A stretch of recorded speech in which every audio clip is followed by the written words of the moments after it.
nọ. Onye unu na-anụ olu ya bụ Nwaada Chisom Obineme.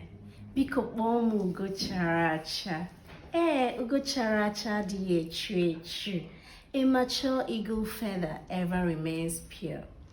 Obi jupụtara m n'aṅụrị na ya bụ ihe m kwadobere kemgbe apụtala ihe. O teela nnọ na-atụgharị uche n'ụzọ nwere ike isi kwalite asụsụ na omenala Igbo.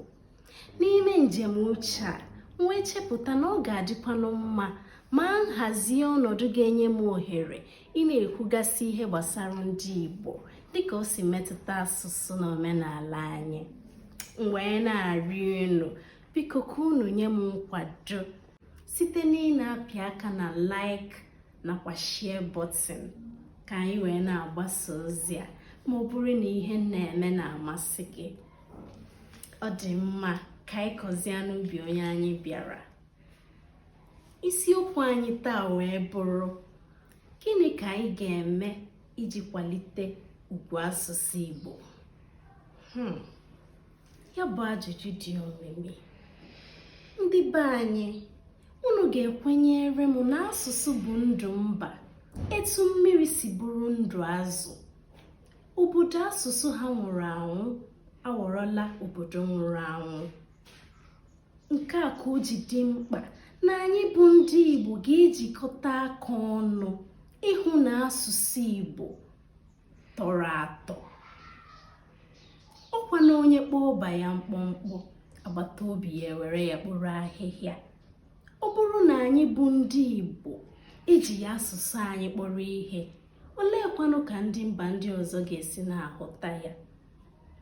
Ọ bụ ihe mwute na ọtụtụ n'ime anyị bụ ndị Igbo na-ahụta asụsụ Bekee dịka asụsụ chapụrụ achapụ ma na-ahụtazi asụsụ Igbo dịka asụsụ na-esoghị n'ihe a na-eme. Ọtụtụ ndị nne na nna anyị anaghị akụziri ụmụ ha asụsụ Igbo.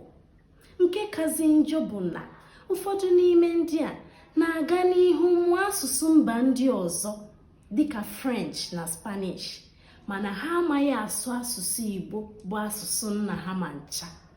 Ihe nke a wee bụrụ ihe jọgburu udele na njọ si karịa nkapị n'isi. Nwatakịrị sikwanụ na ofe nne ya siri adịghị ụtọ bụ ajọ nwa si oweleba nne ya afọ. Anyị bụ ndị Igbo kwesịrị ịma na asụsụ bụ njirimara ndị. Ọ bụ eziokwu na asụsụ Bekee bụ asụsụ zuru ụwa ọnụ ma bụrụkwa asụsụ eji amụ ọmụmụ n'ụlọ akwụkwọ, mana ọ dịkwa mkpa na ka anyị na-asụ ya bụ asụsụ Bekee ka anyị hapụ ichefukwa asụsụ anyị. O nwere ihe ụfọdụ n'ime anyị na-eche na asụsụ Bekee ka wee bụrụ asụsụ eji eme ngala dịka o si metụta n'ịgụ aha, mana echebaala m ya bụ ihe echiche ime wee hụkwanụ na asụsụ Igbo anyị nwere ike ime ya ọ dịkwanụ mma ma tọọ ụtọ na ntị dịka o si metụta ịgụ aha. Ụfọdụ ndị emewalarị nka. Anyị ga-ahụ ya dịka aha dịka Chimamanda, nke a na-akpọbiri Amanda. Ị hụkwara ka o si ada na ntị, Amanda. Kaira Alụchukwu, nke a na-akpọbiri Kaira. Zikora, nke a na-akpọbiri Ziku. Chimkalefa, nke a na-akpọbiri Kalefa. Ọ dịghị ka asụsụ ngara. Ọ na-ahụla ihe m na-ekwu. Ọ na-enyekwa m obi aṅụrị ma hụchaa ụmụnne anyị nọ na mba ofesi ụmụ ha na-asụ Igbo. Ihe a bụ ezigbo ihe kwesịrị nṅomi. Wee na-asị ndị nne na nna, unu na-emenụ nke ọma, jidenụ ka unu ji. Ndị be anyị, ntị gaa n'ihe agaghịkwa aha ka okpu ata. Ka anyị hụta mkpa ọ dị ị na-akụziri ụmụ anyị asụsụ Igbo. Jiri ya na-akụziri ha akwụkwọ ma jirikwa ya na-agụ ha aha. Ọ gwụla ka ọ ha m n'ọnụ n'ụbọchị taa. O nwere ụzọ ọzọ ị chere na a pụrụ isi kwalite asụsụ Igbo? Biko mee ka anyị mara nke a na comment section. Ụbọchị nta ka anyị chi ọnụ n'Owere nchi.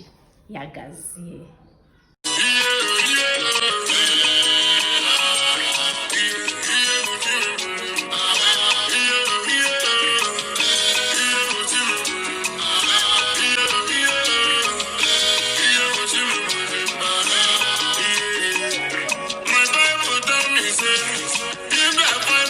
Wife